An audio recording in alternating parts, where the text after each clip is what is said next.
নবীজি বলেন কিয়ামতের ময়দানে দুই শ্রেণীর মানুষকে আমি সুপারিশ করব না, আর নবীর সুপারিশ না পেলে জান্নাত পাওয়া আরো আসতে।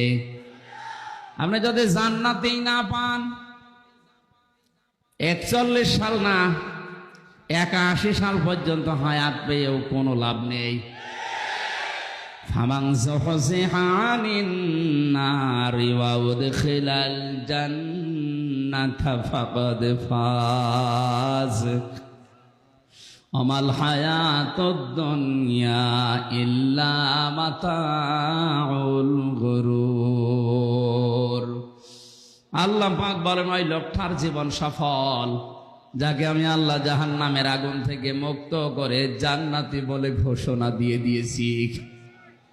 সুতরাং আমাদের আসল টার্গেট যেহেতু জান্নাত, ইসলামের মধ্যে নতুন কিছু যদি কেউ আবিষ্কার করে, সে বেদাত আবিষ্কার করেছে, নবীজি বলেন তার জন্য আমার সুপারিশ নিষিদ্ধ, আমি সুপারিশ করব না। দ্বিতীয় নম্বরটা একটু কঠিন, তারপরও বলছি, জালিম শাসকের যারা তোষামত করে চলে তারা নবীর সুপারিশ পাবে না। এটা যেহেতু এই দেশে এখন চলে না, এই জন্য ওইটা না বলাই ভালো ছিল। ওইটা চলছে আমেরিকায়। আল্লাহ আমাদেরকে এই দুইটা কাজ থেকে যেন অন্তত মরণ পর্যন্ত বাঁচিয়ে রাখেন, বলেন আমিন। রহমানের বান্দা যারা তাদের 12টা গুণ অর্জন করা লাগবে।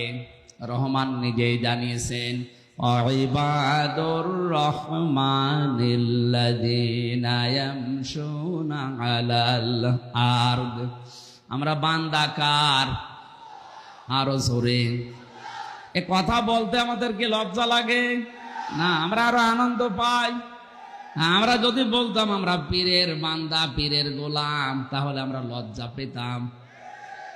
আমরা এমন এক সত্তার গোলাম পরিচয় দিচ্ছি যার হাতে সব কিছু। এখান থেকে একটা মাসলা বের হয়, বাংলাদেশ সহ বিশ্বে যারা বলে ক্ষমতার উৎস জনগণ, তারা এ আয়াত অনুযায়ী কুফরি করে।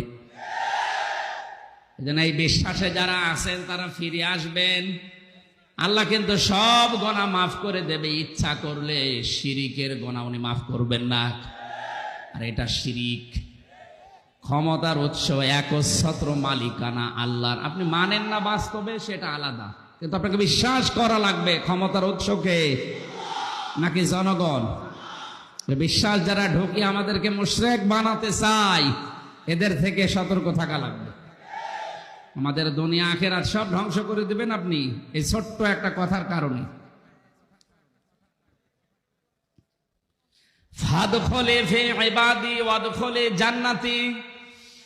আমার বান্দাদের সাথে শামিল হও, আমার জান্নাতে প্রবেশ করো। সুতরাং বান্দা না হলে, গোলাম না হলে, দাস না হলে আপনি জান্নাতে যেতে পারবেন না। এই জন্য আল্লাহ বলেন আমার বান্দা যারা, আমি রহমানের বান্দার প্রথম গুণ হবে এরা হবে নম্র, ভদ্র। মাটিতে যখন চলবে মাথা নিচু করে, এদিক ওদিকে না তাকিয়ে, মনে হবে যেন আসলে রহমানের বান্দা হেঁটে যাচ্ছে। এই গুণটা আজ দিন দিন আমাদের ভেতর থেকে ওদা হয়ে যাচ্ছে। কয়েকদিন আগে একটা হাদিস পড়তে গিয়ে আয়াতের ব্যাখ্যায় আমি আশ্চর্য হয়ে গেছি যে আমার এই 33 বছরের জীবনে যতটুকু ইবাদত বন্দেগী আমি করেছি না কেন, এটা যে কবুল হয়েছে এটা জানার জন্য হাদিস হচ্ছে, আমি যদি মানুষের সাথে ভালো আচরণ করি, আমার মুআমালাত মুআশারাত যদি সত্যি নম্র ভদ্র হয়, তখন নবীজি বলেন বিশ্বাস করবা তোমার ইবাদত কবুল হয়ে গেছে। আর আপনি নিজের দিকে তাকিয়েই বলেন আপনার ইবাদত কবুল হয়েছে কিনা। আপনি এখনো উগ্র, আপনার কথাবার্তা, চাল চলন, আচরণ এখনো উগ্র। আপনাকে নম্র হওয়া লাগবে রহমানের বান্দা দাবি করতে হলে।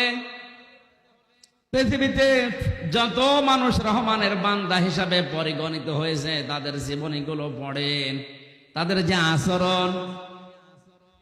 জেলখানাতেও কিছু মানুষ এরকম পেয়েছিলাম, আবার কিছু মানুষ উগ্র আছে। ওখানে তো 100 জনের প্রায় 80 জনই উগ্র। বাকি যেগুলো আছে এই মানুষগুলো আসলে রহমানের বান্দার দাবিদার। কোরআনের পাখির সাথে মাত্র 10 মিনিট আমার দেখা হয়েছিল। মানুষের আচরণ এত নরম হতে পারে। ওই সময় এই হাদিস এই 3-4 দিন আগে পড়ার সময় ওটা মনে পড়লো যে উনি তো এমনিতে আচরণ নরম করে নাই, ওনার জীবনের ইবাদত বন্দেগী আল্লাহ কবুল করেছে এই কারণে। হাদিসটা কি ছিল? আপনার জীবনের ইবাদত বন্দেগী কবুল হচ্ছে কিনা এটা বোঝার উপায় আপনার মুআমালাত মুআশারাত, আপনার আচরণ যখন মানুষের সাথে ভালো হবে, নরম হবে, তখন বুঝবেন যে কবুল হয়েছে। আর যদি উগ্র হয় বুঝবেন আপনি যাই করেছেন সব মাটি মারা যাচ্ছে। কথা বুঝতেছে? নবীজির সামনে চিৎকার করে কথা বলার জন্য আল্লাহ আয়াত পর্যন্ত সাহাবীদের নাজিল করেছিলেন। লা তারফাউ আসওয়াতাকুম ফাওকা সাউতিন নাবিয়্যি ওয়া লা তাজহারু লাহু বিল কওলি কাজাহরি বা'দিকুম লিবা'দিন আন তাহবাতা আমালুকুম ওয়া আনতুম লা তাশউরুন।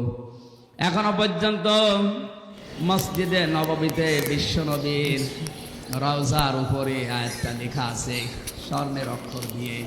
কিয়ামত পর্যন্ত এটা লেখা থাকবে, খেলা করার জন্য না। আল্লাহ বলেন, হে ইমানদারেরা, যদি দাবি করো যে ইমান আছে, কখনো আমার নবীর আওয়াজের উপরে আওয়াজ দিয়ে কথা বলবা না। শব্দের দিকে খেয়াল করেন, যতগুলো শব্দ আয়াতের ভেতরে আছে সব মজারে, বর্তমান, ভবিষ্যৎ, প্রেজেন্ট, ফিউচার। বিশ্ব নবী এখন বর্তমানে আছে, ভবিষ্যতে আসবে, তাহলে আয়াতটা ভুল নাকি? আমি যতগুলো তাফসীর পড়তে গিয়ে আয়াতের মুফাসসিরিন ইকরাম লিখেছেন নবীজি আসবে না, নবী এখন নেইও, কিন্তু বিশ্ব নবীর ওয়ারিস, উত্তরাধিকারী কিয়ামত পর্যন্ত দুনিয়ায় আসবে।